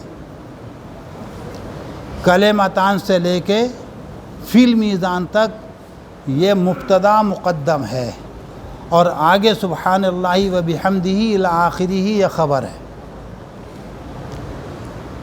مبتدا کو مقدم لائے، خبر کو مؤخر کر دیا، تشویق کے لیے، شوق دلانے کے لیے۔ کیا ہے دیکھو کیا فرمایا؟ کلمتان، یہ کلمتان بمانے کلامان ہے، کلمتان بمانے کلامان ہے۔ وہ ایک نوجوان طالب علم مدرسے سے پڑھ کر گئے، نیا علم، جوش خروش پڑھ کر گئے۔ گاؤں میں پہلے سے پیر صاحب آتے تھے 6 ماہی فصلانہ وصول کرنے کے لیے، جیب بھرو پیٹ بھرو پیر آتے تھے، مدتوں سے ان کا سلسلہ تھا، جیب بھرو پیٹ بھرو پیر کا آتے تھے۔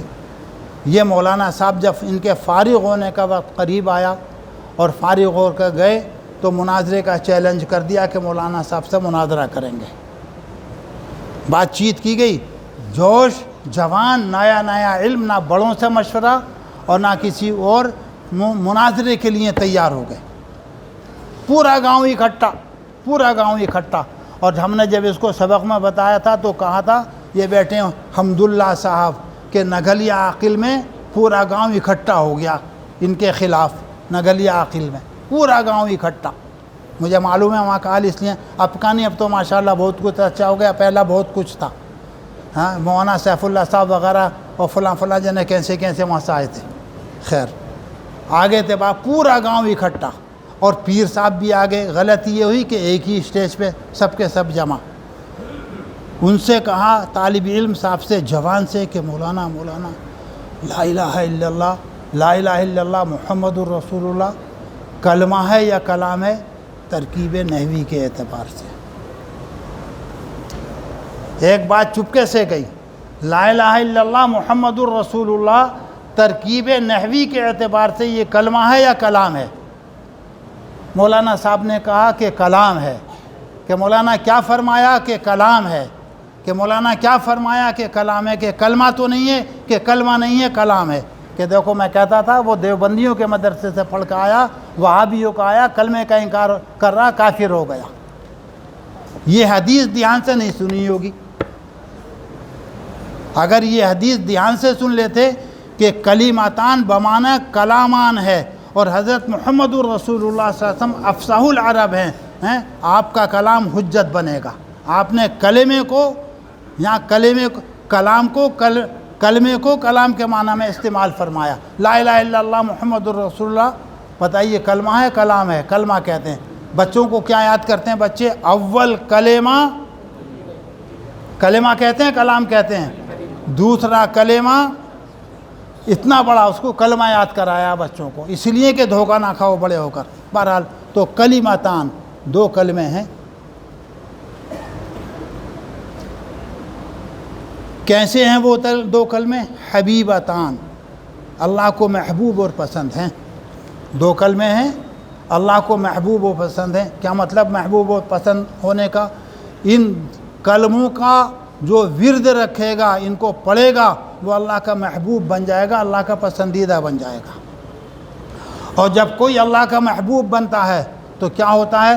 16ویں پارے میں اللہ تعالیٰ نے فرمایا سَيَجْعَلُ لَهُ الرَّحْمَنُ وُدًّا، سَيَجْعَلُ لَهُمُ الرَّحْمَنُ وُدًّا. جبرائیل کے ذریعے آسمانوں میں اعلان کرا دیا جاتا ہے کہ فلاں بندہ محبوب ہے میرا. حضرت جبرائیل اعلان کر دیتے ہیں، آسمان والے اس سے محبت کرنے لگتے ہیں، اور پھر وہ محبت زمینوں میں اتار دی جاتی ہے. اور قرآن نے فرما دیا سَيَجْعَلُ لَهُمُ الرَّحْمَنُ وُدًّا. تو کلمتان حبیبتان محبوب ہیں، ان کلموں کا کہنے والا اللہ کا محبوب و پسندیدہ بندہ بن جائے گا. اچھا، آگے حضور صلی اللہ علیہ وسلم نے حبیبتان الی اللہ نہیں فرمایا.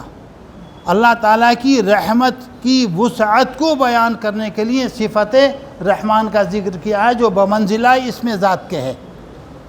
قُلِ ادْعُوا اللَّهَ أَوِ ادْعُوا الرَّحْمَنَ، بمنزلہ اسم ذات کے ہے. یہ نہیں فرمایا آپ نے کلمتانی حبیبتانی الی اللہ، وہ بھی کہا جا سکتا تھا، لیکن اللہ تعالیٰ کی رحمتوں کی وسعت کو بیان کرنے کے لیے الی الرحمن فرمایا. تو کلمتانی حبیبتانی الی الرحمن خفیفتان کا. اچھا، جب وہ رحمان کو بہت پسند ہیں، محبوب ہیں، تو بھاری بہت ہوں گے، ان کا تلفظ دشوار ہوگا، مشکل ہوگا. یہ سوال پیدا ہوتا تھا. فرما دیا نہیں، خفیفتانی علی اللسان، زبان پر بہت آسان. یہ خفیفتان خفت کے معنی میں نہیں ہے، سہل کے معنی میں ہے. میں نہیں کہہ رہا، حافظ ابن حجر نے اس کی وضاحت کر دی ہے. کبھی خفیفتان کے مطلب سمجھو کہ بیکار، ہلکے پھلکے، یوں بیکار. خفت کے معنی میں نہیں ہے، بلکہ سہل کے معنی میں حافظ ابن حجر نے یہ اس کی وضاحت کر دی ہے. خفیفتانی علی اللسان، زبان پر سہل. ان دونوں کلموں میں کوئی ایسا لفظ نہیں ہے جس کا تلفظ زبان پر بھاری ہو. کوئی بھی ایسا حرف نہیں ہے جس کا تلفظ زبان پر بھاری ہو. تو خفیفتانی علی اللسان. اچھا، پھر ایک سوال پیدا ذہن میں آیا ہوگا کہ جب ہلکے پھلکے ہیں، بہت سہل آسان ہیں، تو پھر ان کا وزن ہی کیا ہوگا؟ بے وزن ہوں گے کہ نہیں؟ بتا دیا ثقیلتان فی المیزان کہہ کے کہ میزان عمل میں بڑے بھاری ہیں. وہ میزان عمل میں بڑے بھاری ہیں. ہلکے پھلکے مت سمجھ لینا، سہل ہیں لیکن میزان عمل میں بہت بھاری ہیں. آ رہی ہے بات سمجھ میں؟ ہیں کیا وہ کلمے؟ یہاں تک یہ مبتدا مقدم ہے. اور مبتدا مقدم کیوں لائیں؟ شوق دلانے کے لیے آپ کو. سبحان اللہ و بحمدہ سبحان اللہ العظیم. وہ کلمے کیا ہیں؟ سبحان اللہ و بحمدہ سبحان اللہ العظیم. امام بخاری ہے، بہت غضب کے ذہین اور حدیث کے امام، امیر المومنین فی الحدیث ہیں ہی بس امام بخاری. بہت لطیف انداز سے امام بخاری نے اس دعا کی طرف اشارہ کر دیا جو کفارہ مجلس ہے. کیا ہے وہ دعا کفارہ مجلس؟ سبحان اللہ و بحمدہ سبحانک اللہم و بحمدک اشہد ان لا الہ یا نشہد ان لا الہ الا انت نستغفرک و نتوب الیک. اس مجلس کی، اس دعا کی طرف اشارہ کرتا ہے. گویا کہ امام بخاری رحمۃ اللہ علیہ بتا رہے ہیں کہ میری پوری بخاری بسم اللہ کی با سے لے کے سبحان اللہ العظیم تک یہ ایک انجمن اور ایک مجلس ہے.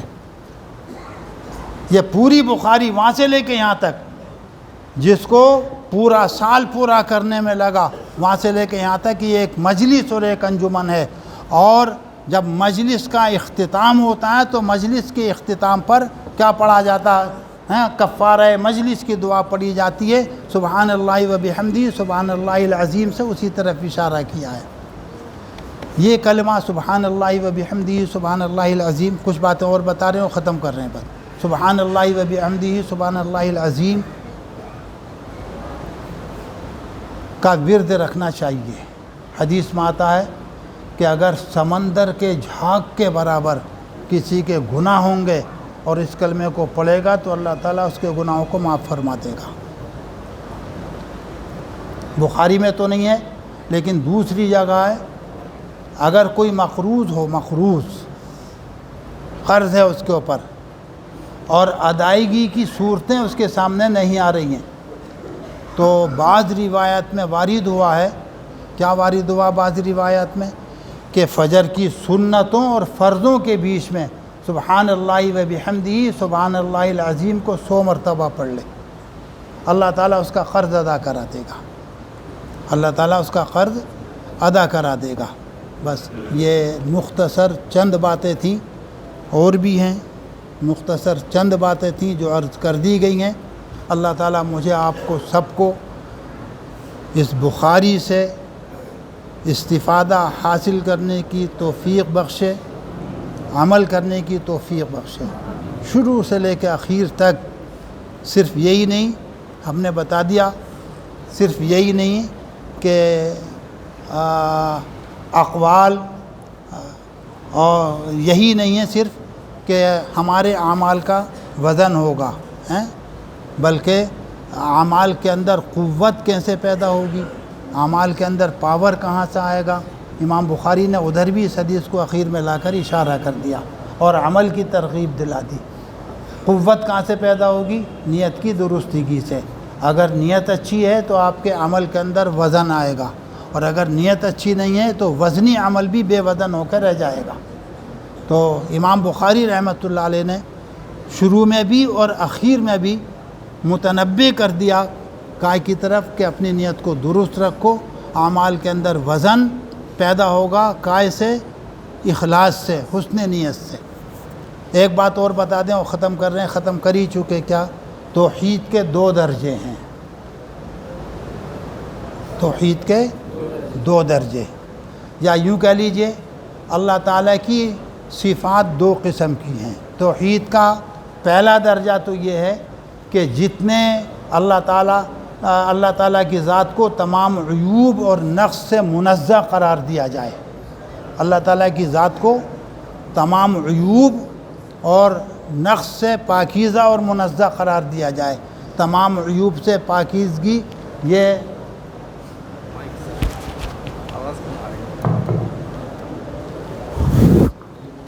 بند کر دیا کسی نے،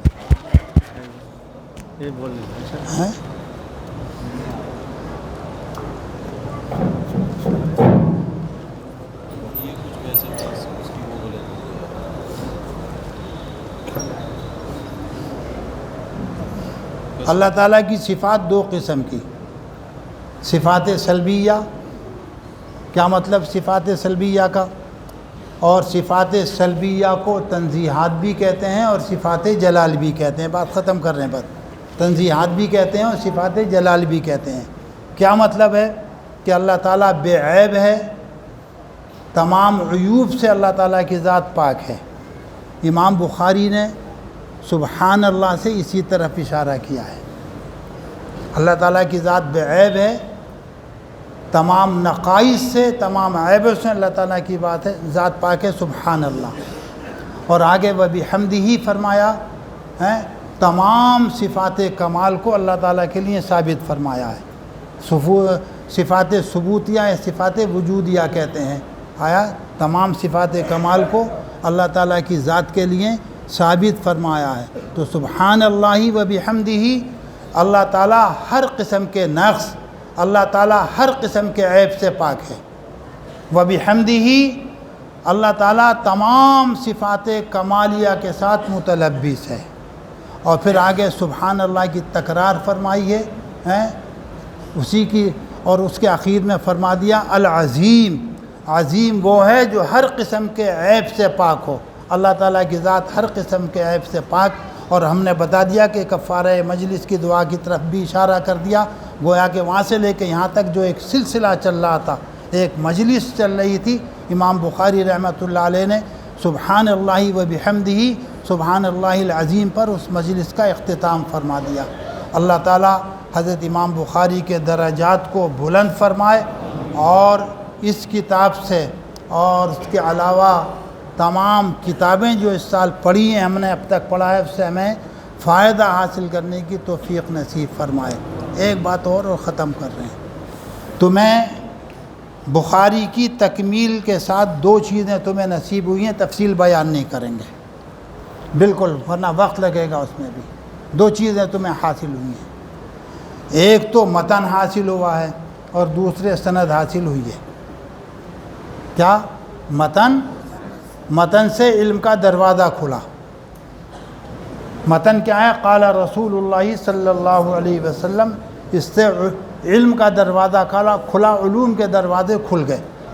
اور دوسری چیز کیا نصیب ہوئی ہے تمہیں؟ سند۔ کیا مطلب؟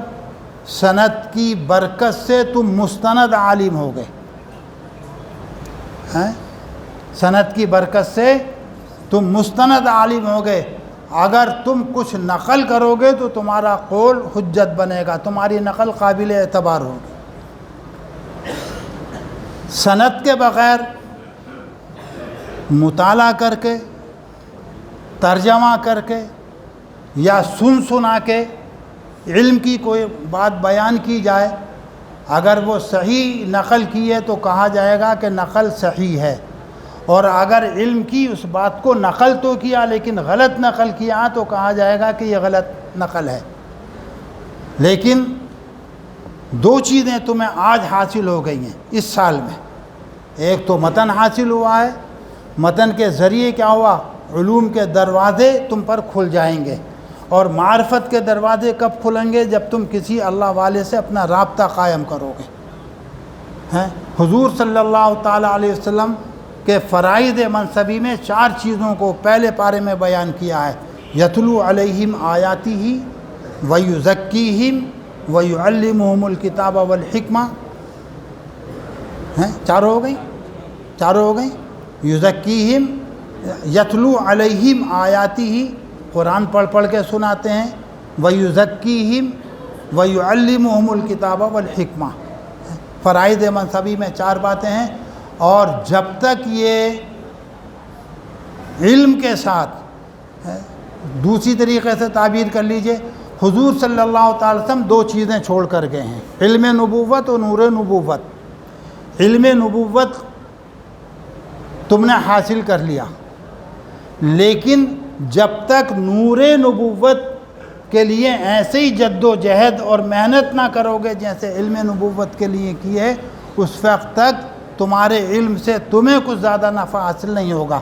اس لیے آگے نور نبوت حاصل کرنے کی فکر تمہیں بھی کرنا چاہیے اور مجھے بھی کرنا چاہیے۔ اللہ تعالی ہمیں آپ کو سب کو عمل کی توفیق دے۔ سبحان اللہ و بحمدہ، سبحان اللہ العظیم۔